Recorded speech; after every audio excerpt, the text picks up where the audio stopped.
कहते हैं धारा तो दोनों भली और क्या गिरही बैराग। ये झगड़ा जो है गिरही या बैरागी का, ये झगड़ा गिरही बैरागी का नहीं है, ये झगड़ा है सूरत का। सूरत किसकी है, वही भक्ति कर रहा है। ये नहीं कि गिरही या बैरागी, कि गिरही नहीं कर पाएगा बैरागी कर पाएगा, ऐसा नहीं है। जिसकी सूरत जहां भटक रही है वो उतना ही परमात्मा से दूर है, बस इतना समझ लो। सूरत फंसी संसार में तासे पड़ गई दूर। परमात्मा से दूरी किस लिए है, क्योंकि सूरत भटक रही है, नहीं तो वो तो बिल्कुल हाजिर हजूर है। वो तो परमात्मा को हर संत ने, हर महात्मा ने क्या बोला कि वो हमारे अंग संग है। परमात्मा अंग संग सबने बोला, लेकिन अंग संग कैसे है? जैसे आप लोग मेरे पास बैठे हो तो ये हो गया पास, और एक होता है अंग संग। जैसे विक्रम बेताल था ना, विक्रम के कंधे पे बेताल बेताल था, तो वो उसके अंग के संग लगा हुआ था, अंग संग हो गया, वो हो गया अंग संग। परमात्मा बिल्कुल अंग संग है, लेकिन हम उसको देख ही नहीं पा रहे हैं। हम कहाँ देख रहे हैं? संसार की तरफ। जैसे मेरी उंगली किसी को टच करे तो मेरी उंगली उसके अंग के संग है, बात ये है।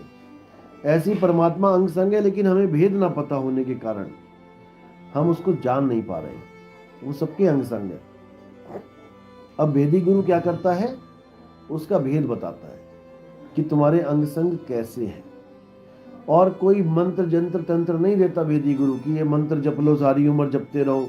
वो तो मंत्र छुड़वा देता है कि जो तुम नाम जप रहे हो वो भी छोड़ दो।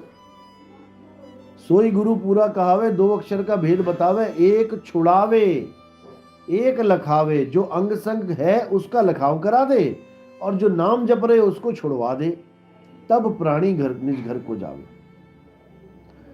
तब तुम्हारी मुक्ति होगी, तुम्हें कोई रोकने वाला नहीं है।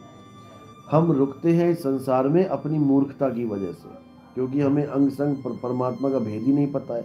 तो हमारी सूरत क्या होता है, संसार में फंस जाती है। मरते हुए किसी को लगता है कि बेटा बुला लो, बेटी बुला लो, मैं चेहरा देख लूँ उनका मरने से पहले।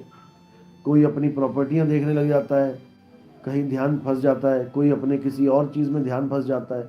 यानी कहीं ना कहीं मरते हुए आदमी का ध्यान अटक जाता है, इसीलिए वो भटक जाता है।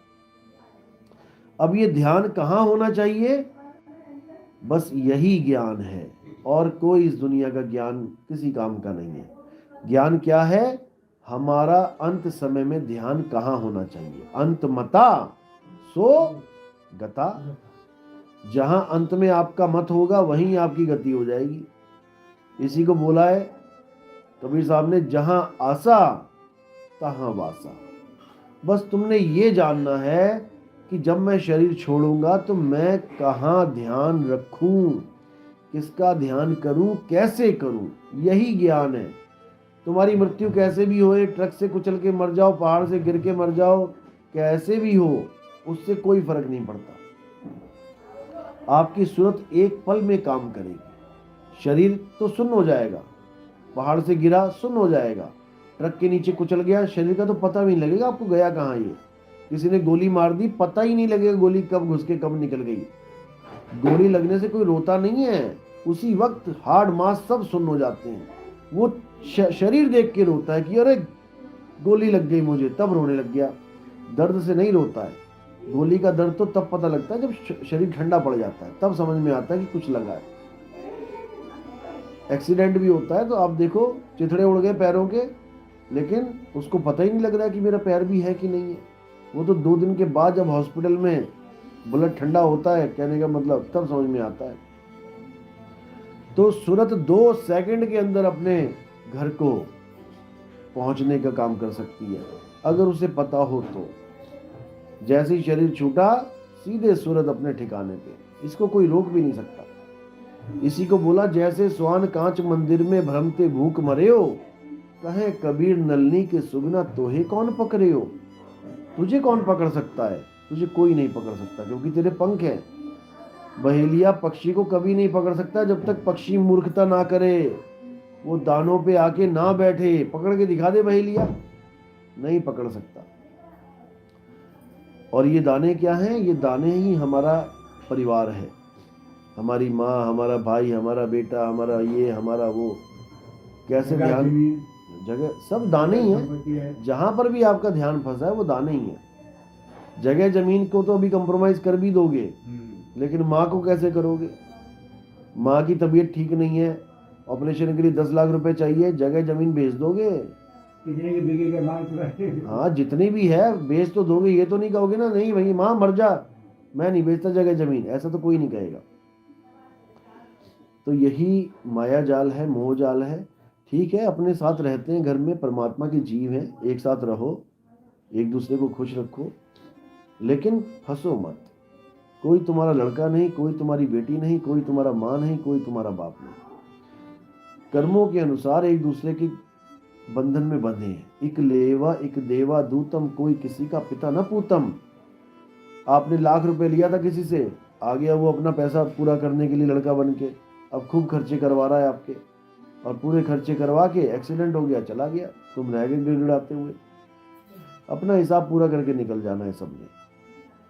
तो बस इसी को समझना है कि इस दुनिया में आए हो तो ये ज्ञान प्राप्त करने के लिए आए हो कि ये दुनिया छोड़ के मैंने जाना कहाँ है। राम राम जपने के लिए नहीं आए हो, अल्लाह अल्लाह जपने के लिए नहीं आए हो, वाहिगुरु वाहिगुरु करने के लिए नहीं आए हो। आए हो तुम कहां से, जाना तुम्हें कहां है, इतना बस विचार लो, हो गया भजन। मन की तरंग मार लो, हो गया भजन। आदत बुरी सुधार लो, हो गया भजन। बस इतना काम है। कोई जो तुम्हें बुरा कहे तो सुन के करो क्षमा, वाणी का स्वर सुधार लो, बस हो गया भजन। मन की तरंग मार लो, हो गया भजन। बस इतना ही काम है। लेकिन इतना सा काम करने के लिए सारा जीवन लग जाता है, समझ नहीं आता ये काम। मूर्ति पूजा समझ में आ जाती है, मंत्र जाप समझ में आ जाते हैं, नदियों में स्नान समझ में आ जाते हैं। देखो अभी कुंभ लगेगा, लाखों करोड़ों लोग आ रहे हैं नहाने, कितना आराम से समझ में आ गया कि डुबकी मारो पाप मुक्त, डुबकी मारो पाप मुक्त।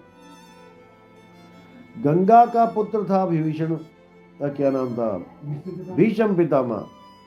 जो उसका खुद का पुत्र था, उसके तो पाप काट नहीं पाई वो, उसको तो तीरों पे लेटना पड़ गया, शैया पे। वो तुम्हारे पाप कैसे काटेगी?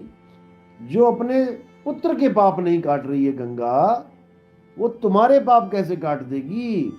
अगर उसके पाप काट दिए होते तो बाणों की शैया पे ना सोया होता और फिर अरदास ना कर रहा होता कृष्ण जी से कि ये कैसे मेरे कौन से कर्म बाकी रह गए थे जो मुझे ये शैया मिली। तो कृष्ण जी ने याद कराया उसको कि क्या कर्म बाकी थे। तो गंगा जब अपने पुत्र के पाप नहीं काट पा रही है तो तुम्हारे पाप कैसे काटेगी? कभी नहीं काटेगी। गंगा केवल तुम्हारा तन धो सकती है। खूब मल मल के धो लो, पसीने की बदबू चली जाएगी, फ्रेश हो जाओगे, बिल्कुल तरोताजा हो जाओगे। इससे ज्यादा कुछ नहीं कि कहो तुम्हारा मन साफ हो जाए। अगर मन साफ होता तो जितने भी ठग बैठे हैं गंगा के किनारे बैठे हैं, जितने भी ठग हैं, बनारस के ठग बोला कबीर साहब ने, बनारस में ठग मशहूर है ना, वो सारे गंगा के किनारे बैठे हैं। उनके मन क्यों नहीं धो दिए? अगर गंगा मन धो सकती है तो नहीं धो सकती। गंगा केवल तन धो सकती है।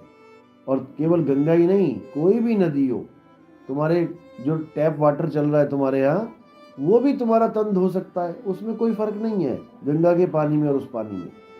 बस यही है कि गंगा के पानी में कीड़े नहीं पड़ते और उसमें कीड़े पड़ जाते हैं। कीड़े क्यों नहीं पड़ते? क्योंकि गंगा का पानी जिन जंगलों से आता है वहां पर ऐसी ऐसी जड़ी बूटियों से टच होता हुआ आता है, सल्फर से टच होता हुआ आता है कि वो कीड़े पड़ने नहीं देते। इससे ज्यादा कुछ नहीं।